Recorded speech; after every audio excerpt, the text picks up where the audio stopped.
percobaan tindak pidana merupakan tahap awal dari pelaksanaan suatu tindak pidana yang belum berhasil diselesaikan oleh pelaku. Dalam tahap ini, seseorang telah memiliki niat jahat dan telah memulai tindakan nyata yang mengarah pada terwujudnya kejahatan. Namun, perbuatan tersebut tidak selesai karena terhalang oleh sebab-sebab di luar kehendaknya, seperti dicegah oleh pihak lain, kegagalan alat, atau keadaan yang tidak memungkinkan tindak pidana itu terjadi. Dengan demikian, poaching dapat dipahami sebagai bentuk tanggung jawab pidana terhadap tindakan yang meskipun belum menimbulkan akibat akhir dari kejahatan, namun sudah cukup menunjukkan adanya kesengajaan untuk melakukan perbuatan pidana. Artinya, hukum tetap memberikan sanksi terhadap pelaku percobaan karena tindakan tersebut dianggap sudah membahayakan kepentingan hukum yang dilindungi. Selain itu, konsep poaching menegaskan bahwa hukum pidana tidak hanya menindak pelaku yang berhasil menyelesaikan kejahatannya, tetapi juga mereka yang telah menunjukkan niat jahat dan telah memulai pelaksanaan perbuatan tersebut. Hal ini bertujuan untuk menjaga ketertiban umum serta mencegah terjadinya kejahatan yang dapat menimbulkan kerugian lebih besar di kemudian hari. Dengan demikian, adanya pengaturan mengenai percobaan tindak pidana menunjukkan bahwa hukum pidana bersifat preventif dan tidak hanya represif. Dasar hukum mengenai percobaan tindak pidana di Indonesia pertama kali tercantum dalam Kitab Undang-Undang Hukum Pidana Peninggalan Wetboek van Staffe, tepatnya pada pasal 53 ayat 1 yang berbunyi, mencoba melakukan kejahatan dipidana apabila niat untuk itu telah nyata dari adanya permulaan pelaksanaan, dan tidak selesainya pelaksanaan itu bukan semata-mata disebabkan karena kehendak sendiri. Berdasarkan ketentuan tersebut, seseorang dapat dimintai pertanggungjawaban pidana atas suatu kejahatan yang belum selesai apabila telah terpenuhi 3 unsur utama, yaitu pertama, adanya niat untuk melakukan kejahatan, kedua, adanya permulaan pelaksanaan, dan ketiga, tidak selesainya perbuatan tersebut bukan karena kehendaknya sendiri. Dengan demikian, walaupun akibat yang dikehendaki belum terjadi, hukum tetap memandang perbuatan tersebut sebagai perbuatan berbahaya karena pelaku telah menunjukkan niat jahat yang diwujudkan dalam tindakan nyata. Selanjutnya, dalam KUHP baru yang diatur melalui Undang-Undang Nomor 1 Tahun 2023 tentang Kitab Undang-Undang Hukum Pidana, pengaturan mengenai percobaan tercantum pada pasal 18 ayat 1 yang menyatakan setiap orang dengan maksud melakukan tindak pidana telah memulai melaksanakan perbuatan, tetapi pelaksanaan itu tidak selesai bukan semata-mata karena kehendaknya sendiri, dipidana karena percobaan tindak pidana. Secara substansi, rumusan tersebut memiliki kesamaan dengan pasal 53 ayat 1 KUHP lama. Namun, KUHP baru menghadirkan beberapa penyempurnaan penting, antara lain bahwa percobaan tidak lagi terbatas pada kejahatan, melainkan juga mencakup seluruh tindak pidana, termasuk pelanggaran tertentu yang menimbulkan bahaya bagi kepentingan hukum masyarakat. Selain itu, KUHP baru menegaskan prinsip keadilan yang lebih proporsional dengan mempertimbangkan tingkat kesalahan, akibat yang ditimbulkan, serta memperluas penerapan alternatif pemidanaan sesuai semangat restoratif justice. Pembaruan ini menunjukkan adanya perkembangan dalam sistem hukum pidana Indonesia yang lebih berorientasi pada perlindungan masyarakat sekaligus pembinaan pelaku. Dengan demikian, pengaturan mengenai percobaan tindak pidana tidak hanya mencerminkan upaya penghukuman semata, tetapi juga menunjukkan perubahan paradigma menuju sistem hukum yang lebih manusiawi dan berkeadilan. Perubahan dan penyempurnaan substansi inilah yang menjadi dasar penting dalam memahami perbandingan isi norma antara KUHP lama dan KUHP baru mengenai pengaturan poaching. Selanjutnya, kita akan membahas perbandingan isi norma antara KUHP lama dan KUHP baru terkait percobaan tindak pidana. Perbandingan ini mencakup beberapa aspek penting, seperti definisi percobaan, permulaan pelaksanaan, pidana maksimum, dan lain-lain. Jadi, mari kita bahas satu persatu. Yang pertama, tentang definisi percobaan. Dalam KUHP lama, tidak secara eksplisit mendefinisikan percobaan tindak pidana. Dalam pasal 53 ayat 1 hanya menyebutkan bahwa mencoba melakukan kejahatan dipidana jika niat untuk itu telah ternyata dan adanya permulaan pelaksanaan. Dan tidak selesainya pelaksanaan itu bukan semata-mata disebabkan karena kehendaknya sendiri. Sedangkan dalam KUHP baru, dalam pasal 17 ayat 1 secara jelas menyatakan bahwa percobaan melakukan tindak pidana terjadi jika niat pelaku telah nyata dari adanya permulaan pelaksanaan dari tindak pidana yang dituju, tetapi pelaksanaannya tidak selesai, tidak mencapai hasil, atau tidak menimbulkan akibat yang dilarang, bukan karena semata-mata atas kehendaknya sendiri. Nah, yang kedua, tentang permulaan pelaksanaan.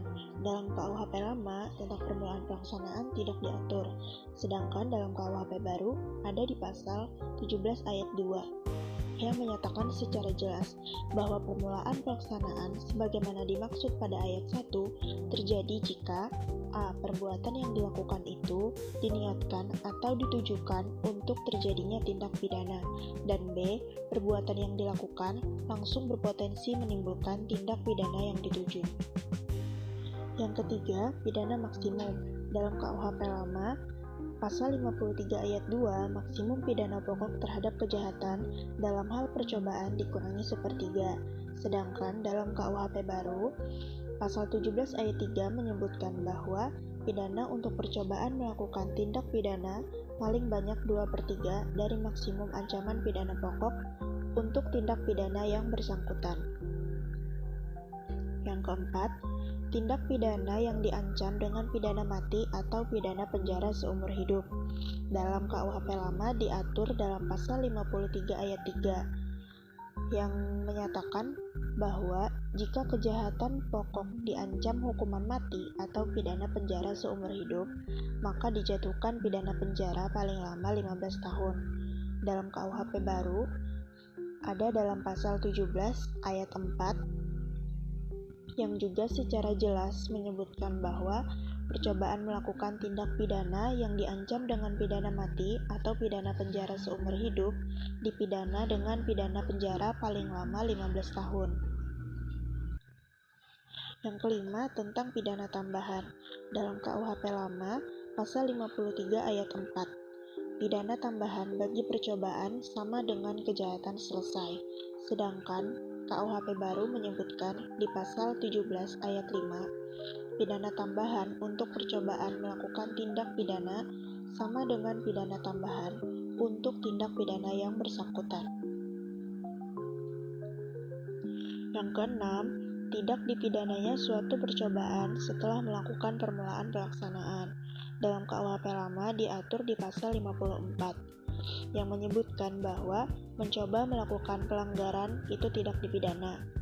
Sedangkan dalam KUHP baru, dalam pasal 18 ayat 1, menyebutkan bahwa percobaan melakukan tindak pidana tidak dipidana jika pelaku setelah melakukan permulaan pelaksanaan sebagaimana dimaksud dalam pasal 17 ayat 1, a. Tidak menyelesaikan perbuatannya karena kehendaknya sendiri secara sukarela, atau b. Dengan kehendaknya sendiri mencegah tercapainya tujuan atau akibat perbuatannya. Dan yang terakhir, sanksi percobaan melakukan tindak pidana yang diancam dengan denda. Dalam KUHP lama hal ini tidak diatur, namun dalam KUHP baru ada dalam pasal 19, yaitu yang menyebutkan bahwa percobaan melakukan tindak pidana yang hanya diancam dengan pidana denda paling banyak kategori 2 tidak dipidana.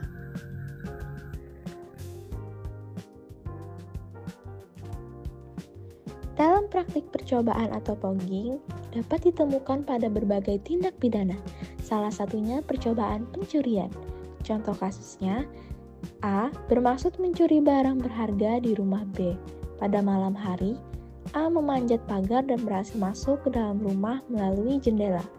A kemudian menuju lemari tempat penyimpanan barang berharga dan berusaha membukanya. Namun, sebelum berhasil mengambil barang, A dipergoki oleh pemilik rumah dan warga sekitar, sehingga rencana pencurian tersebut gagal, dan A melarikan diri, tetapi akhirnya ditangkap. Analisis hukumnya, tindakan tersebut memenuhi unsur percobaan tindak pidana karena ada niat jahat atau mens rea. A telah berniat melakukan pencurian sejak awal. A sudah masuk ke dalam rumah korban dan berusaha membuka lemari yang berisi barang berharga. Ini merupakan tindakan nyata menuju terwujudnya kejahatan. Perbuatan tidak selesai bukan karena kemauan sendiri. A tidak berhasil mencuri karena batal secara sukarela, tetapi karena tertangkap oleh pemilik rumah dan warga. Berdasarkan hal tersebut, A dapat dipidana atas percobaan pencurian sesuai ketentuan pasal 53 KUHP lama atau pasal 7. Dari penjelasan mengenai percobaan tindak pidana, dapat disimpulkan bahwa fogging merupakan bentuk pertanggungjawaban pidana terhadap tindakan yang belum selesai. Namun, pelaku telah menunjukkan niat jahat dan mulai melaksanakan perbuatannya. Meskipun tidak timbul akibat yang dilarang, hukum tetap memberikan sanksi karena perbuatan tersebut telah menimbulkan ancaman nyata terhadap kepentingan hukum yang dilindungi, baik KUHP lama maupun KUHP baru. Sama-sama mengatur percobaan tindak pidana dengan prinsip pokok yang hampir serupa, yaitu adanya niat, permulaan pelaksanaan, dan tindak selesainya perbuatan bukan karena kehendak pelaku. Perbedaannya, KUHP baru memberikan formulasi yang lebih jelas, modern, dan mencakup ruang lingkup tindak pidana yang lebih luas, serta mengedepankan keadilan dan pendekatan yang lebih humanis.